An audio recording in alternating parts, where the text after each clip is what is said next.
Anna Navarro on The View is attacking the Cowboys owner, Jerry Jones. She wants answers, okay? She's going after the real stories. Not about the Twitter corruption, not about the Biden administration corruption, she's going after the real stories. When Jerry Jones was 14, he's 80 years old now, by the way. When Jerry Jones was 14, he was photographed near a rally about segregation. LeBron James gave an interview, or maybe it was Wednesday, with that I thought was so incredibly poignant, where he brought up the picture from 1957 of Jerry Jones, the owner of the Dallas Cowboys, standing in Arkansas as a mob of white boys were blocking black students from going into a high school. And, and LeBron made the point that he gets all these questions about Kyrie Irving, about everybody else, about all these things. And he said, you guys haven't asked me about Kyrie Irving, about Jerry Jones, and why the disparate attention. And I do think it's important. And I hope that Jerry Jones, who has so many black players, who has such a platform, who has all this money, who's got all this access, I hope Jerry Jones really does take the opportunity to own this, to talk about it, to explain it, and to talk about the change that has happened in 65 years and his role. Well, he claims he was just a casual observer at that event. And yeah, he was 14. He was a casual observer. And how old is he now? There were 14-year-olds in the KKK as well, now. Right? The best part of it is Sunny, who acknowledges she has to admit here, look, maybe he was just there. There was a crowd of people watching something. Maybe he was a casual observer. And also he was 14. He was a child. He was in what, 8th grade or 9th grade? But there are 14-year-olds in the KKK. Are there? Maybe. Okay, maybe. The conservatives must be the most virtuous people. The American conservatives in the year 2022 must be some of the most virtuous people ever to walk the earth. If this is the best the Democrats can do, if the best that the Democrats can do to come up with a scandal about American conservatives is that 66 years ago, the Dallas Cowboys owner, when he was in 9th grade, was in a crowd of people watching an event about desegregation. If that's the best they've got, they don't have anything that they can point to, that they can complain about.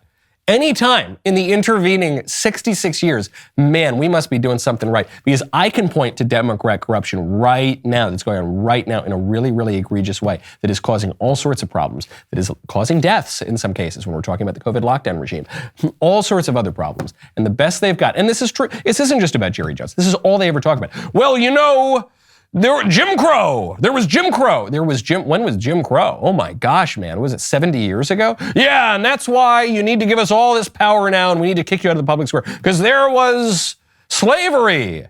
When was slavery? That was 150 years ago? That's the best you've got? Okay. Keep talking about all the problems from over a century ago. We're going to keep pointing out the awful things that you're doing right in the here and now. We'll see who the people side with. We know who the people will side with. That's why they got to rig the system.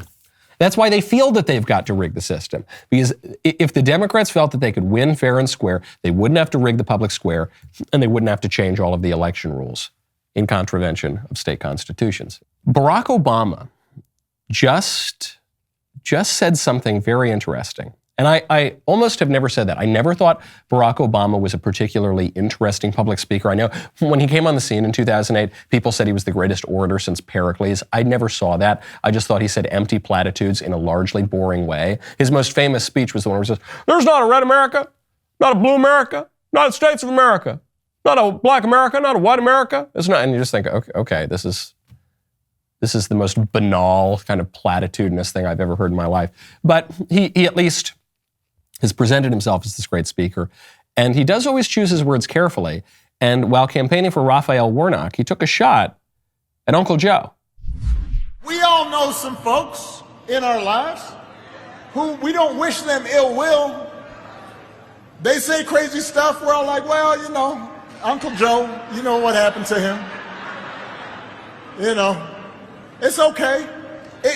They're part of the family, but you don't give them serious responsibilities.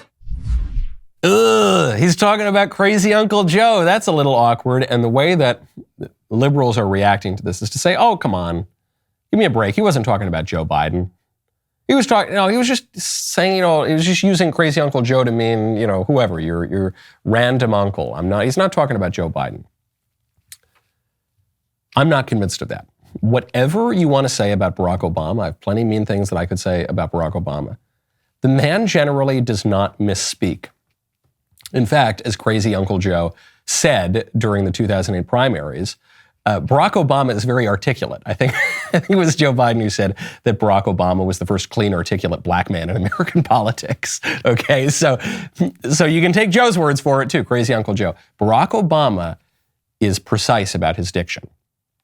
I think if, for anyone who is paying attention, this was a clear shot at Joe Biden, because in recent weeks, you've seen Joe Biden signaling he does not want to get out of the way in 2024, that he does want to run again.